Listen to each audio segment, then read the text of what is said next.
welcome back to my channel. If this is your first time of watching me, where have you guys been? Oh my goodness, we've been waiting for you all, but it's okay. You're here now. So relax, chill, and also subscribe to my channel, like, share with your friends, and leave a comment below as well, please. And don't just watch this video, try and catch up with the other videos we've uploaded on this channel, and be here. Turn on your notification bell button so you're conversant with everything we do here, okay? To my regulars, thank you so much for coming back to watch your girl. I don't take it for granted. Thank you for the support, the love, the kindness, the everything. I love you all. Now, to what we have to discuss today, you can already tell by the thumbnail and by the title. It is for you to relax in what God has for you. Relax and settle. Like, be rooted in what God has for you. And now to my first question. What does God have for you? Like, what does he have for you? Do you know what God has for you?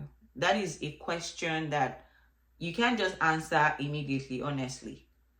Because for you to know what God has for you, then you'll be ready to discuss and spend time in him to understand what he has for you.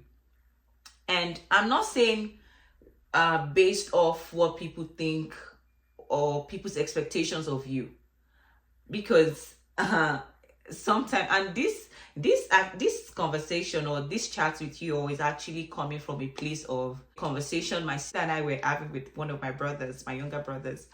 And I mean, it was us talking about growing up and how my sister really wanted to do this, but then because people, how like growing up people tell you, you're this, you're very this, and then because of that you feel that is what God has called you to do, or because people are calling you, oh, you're engineer lomomi, like that's Yoruba, and my child is an engineer, like he loves to do this, which is okay, because sometimes what God has called us to do, or his expectations of us, is actually rooted in our passion, in our purpose, in the things that we enjoy doing. But you can't really know much about it if you've not spent time with the person who created you for this, like, so that we don't have identity crisis. Because, thank you, Holy Spirit, a lot of times we have identity crisis because we don't know God's expectations, God's plans for us. Now, there's so many things actually coming off, like, I'm not even going by my notes anymore because so many thoughts are dropping in my mind right now. And I'm like, okay, Bella, chill, just chill, Abby, just chill, step at a time.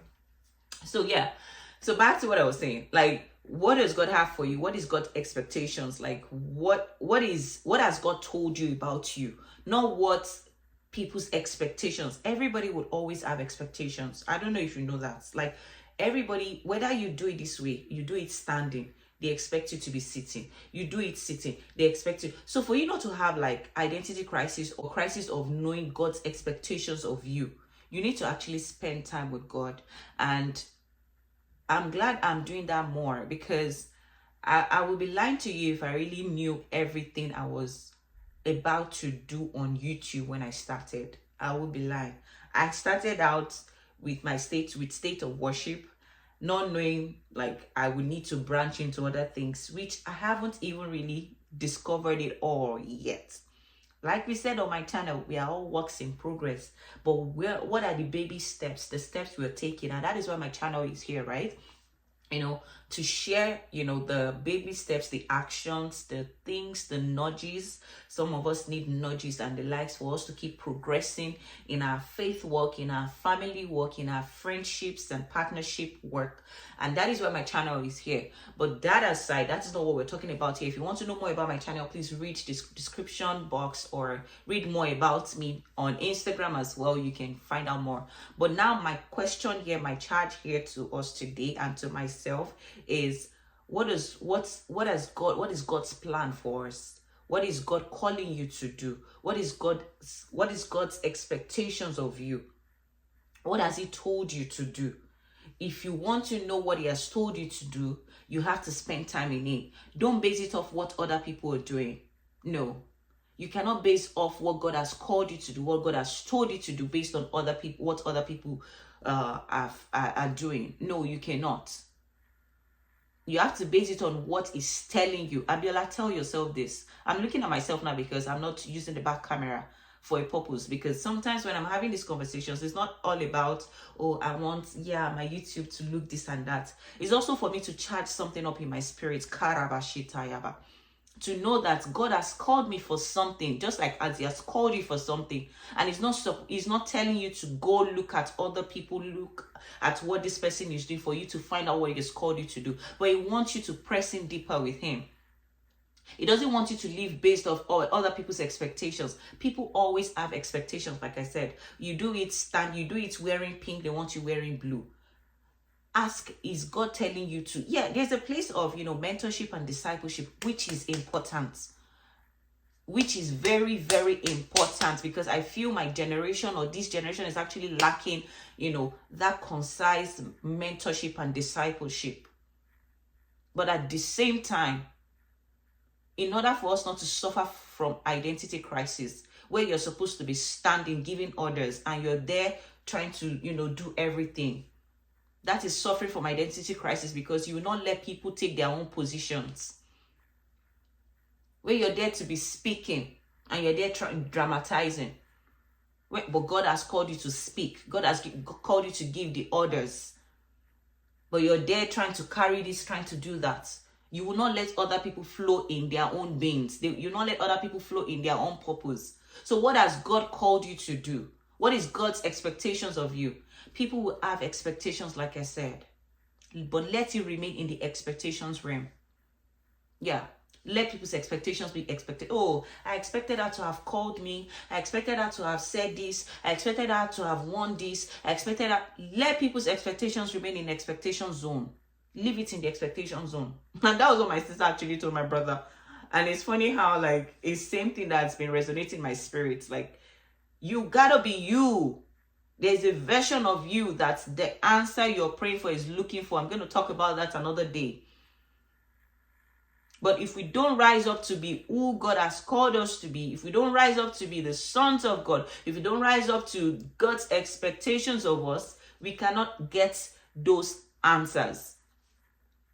We cannot understand. We cannot grasp it. We cannot.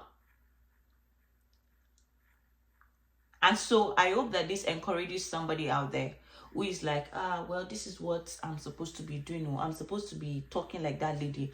I'm supposed to be dressing like that lady. I hope this is reminding you that that lady has a journey. You have your own journey. You have your journey. And you don't even know what stage she is in her own journey. You don't know what she has had to deal with. Are you ready to deal with those things? You don't know our own battles. You don't.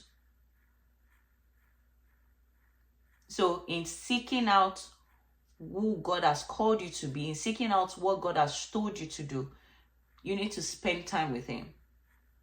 Don't spend time just listening to or seeing what people are doing. Spend time with him so that you don't have identity crisis. If you're suffering from identity crisis, it affects so many destinies tied to you. It affects so many destinies, so many lives tied to you. Because you will not let people take their own positions. You can actually delay some people's journeys. You can delay some people's actualizing of their purpose because you're suffering from identity crisis. So and this is my charge to every one of us, let's allow people be themselves. The fact that you're doing it this way does not mean that is the only one way. Remember what I said in our, the body as a whole. You are the eyes, I'm the mouth, you are the hand, you are the legs. Some people are the livers, the heart. Some people we cannot see, while some we can see them because based on how they are supposed to function. So the eyes does not expect my leg to be seen. The eyes is for seeing, my legs is for walking. Same way the legs does not expect the eyes to be walking. The eyes is to see, the legs is to walk, the hand is to carry, touch, right. So I just hope that this actually encourages somebody. And no, there's so many things that I actually drop in my spirit, but I believe those things are for me to personally chew, which I will chew on. I didn't even get to use my notes that I prepared, but that's fine. I thank God for that. I thank God, and that is my prayer, to continually release my mouth, myself, for him to just flow, because I don't know who this message is for.